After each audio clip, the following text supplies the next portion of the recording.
Hey, what's up, Onward here. Today we're going to talk to my brother. He's a physical therapist out in California, so we're going to do it over Zoom. The quality wasn't the greatest, but I feel like the conversation with him was really great.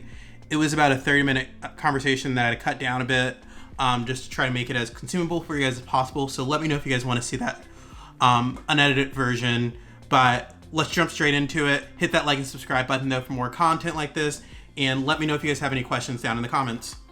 Okay, let's start this off. So, you're my brother.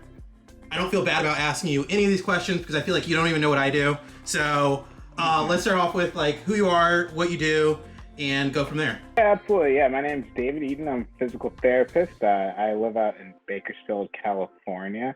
I work at a rehab hospital as a physical therapist out here. And the population that I usually work with is more of a geriatric population where they've gone to the hospital. They're not yet ripe to be able to go back home, so they usually need a little rehab in the mix, and that's usually where I work with them and focusing on getting them a little more independent so they can go home. From the perspective, though, of like physical therapy and like kind of like what you've seen so far, so what are the things that you've kind of seen like within that population that you're like, okay, if you're younger or maybe not yet at like a rehab hospital or in that population, what can you do to like, make sure you don't end up in like a worse situation? I think that the first thing we can start with is maybe explaining a very simple process called sarcopenia, which it just simply refers to loss of muscle mass. And the reason why I want to just go ahead and bring that term in is that just is a very natural process that we associate with aging, with getting weaker. So basically, as you get older, you start to lose muscle mass. And a lot of people don't realize that actually begins late 20s, early 30s, in that sort of range. And then it just kind of begins to really progress, and you really start to see it in your 50s and 60s, unless you do anything about it, right? And doing things like just simply engaging in resistive exercises and aerobic exercise training on a weekly basis, those things can help offset those processes. That, hey, if you build a lot of these good habits early on in life, when you have small things that really should be small things, whether they're knee issues, hip issues, ankle, whatever have you, and you have that good discipline and that good active lifestyle, those things really shouldn't cause you too much of a hiccup in the ways that I see in this hospital setting. Like you said, there has like muscular degeneration, I'm pretty sure, either now or another conversation. We've talked about that. So right. Can you explain more about like what that is? And like, I know like when I think about cycling and like even like when I played hockey, like there is muscles in those groups that you're building up, but like what are you missing out on or not like working out those other muscles? When you focus on more cardio kind of activities, sure, it does help your muscles overall, but it's more of a heart focused workout, if anything, so that cardiovascular training. And what's great about biking is that it's very, very low impact. You can use that among all kinds of different body shapes, sizes, and ages. It doesn't really matter. Most people, most populations I do think would be appropriate to use a bicycle. And I think that's what I like so much about it. But the reason why you want to mix it up and you don't want to really stick to one kind of exercise goes back to what I was talking about, which is the fact that you want to focus on trying to hit all those different muscle types, right? If you really want to build muscle strength and that skeletal muscle tissue that kind of we were talking about earlier, you need to do more resistance kind of training. And a good thing to kind of refer to is the American College of Sports Medicine. They actually say that for moderate activity, moderate intensity activity, that you want to be doing that at least 5 times a week. And if it's more vigorous, it's more like 3 times a week as far as aerobic activity. And then as far as strength training, they usually recommend about twice a week that you're doing that. And then as far as flexibility exercises, you want to be doing that 1 to 2 times per week. So it's a little more all-encompassing when you can hit all those kind of different things in that way.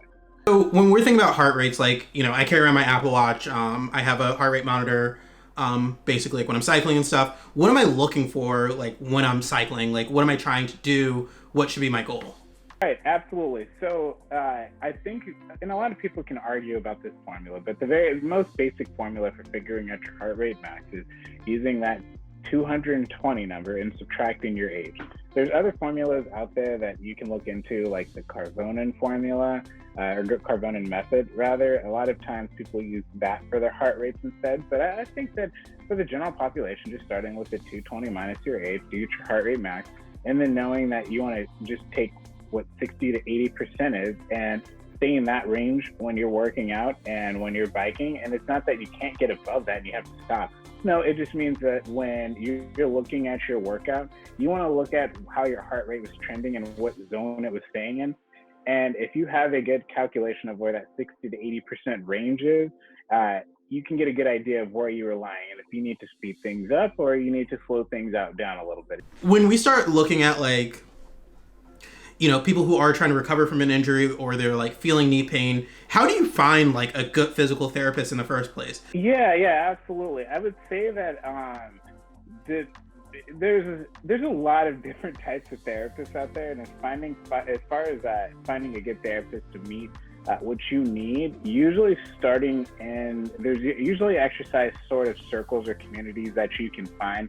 Usually there's people that have suffered some sort of injury and they may have found a therapist that they like, and that's usually what I would seek out. So using the internet to find different therapy programs in your community where they might be geared specifically towards your kind of population, that would be important too. But if you can't find that, and a lot of people may not, I would simply say that when you do see a therapist, usually finding someone that doesn't necessarily have like a cookie cutter approach per se. And I'm not saying that that's particularly common, but it's just that you want to see someone that specifically kind of figures out what it is you're doing and how you're walking and trying to do different kinds of activities that can recreate that pain to figure out what's going on.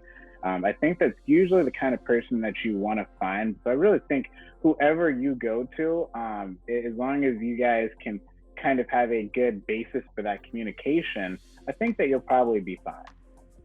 Even though you're still like training, you're doing everything, like, you know, you're living a healthier lifestyle or a healthy lifestyle, why do you go to a doctor, like, you know, once a year or whenever you're supposed to go to a doctor? I just go when they tell me. And I think that this is, I'm really actually glad you brought that up, because it leads to a really important point. I mean, there's a lot of research out there that shows you how exercise is good for your blood pressure, but sort of the truth of that is that it can help control your blood pressure, but that doesn't mean it replaces medication. There's a lot of people out there that have hypertension, and the blood pressure, the amount of the rate that they need to change for their blood pressure, they need it maybe 5 to 6 times more than what exercise can do for you. So the medication does far more than what exercise can do, and it can't replace that. But even for those people, exercise and medication is better than just the medication alone. And there's research that does back that up. But I guess what I'm trying to say there is that I don't want people to ever think that exercise replaces medication, because it doesn't. It can help prevent you needing medication in the future, but you'll never know that unless you're seeing your doctor. If anybody has any questions, I'll make sure I ping you. But once again, thanks for your time. This was really helpful. Anything else that you wanted to say? No, other than the fact that I think if people want to seek out more specific exercises and plans for figuring out how to, whether that they can perform in conjunction with their exercise regimen, or if you're having any sort of pain and you just want some tips, I can certainly help in that regard. You can point those questions toward me. I hope you guys enjoyed that. Let me know down in the comments below if you guys have any questions at all. Like my brother said, I'll make sure he answers them. But yeah, I'll see you guys Monday, and make sure you guys hit that like and subscribe.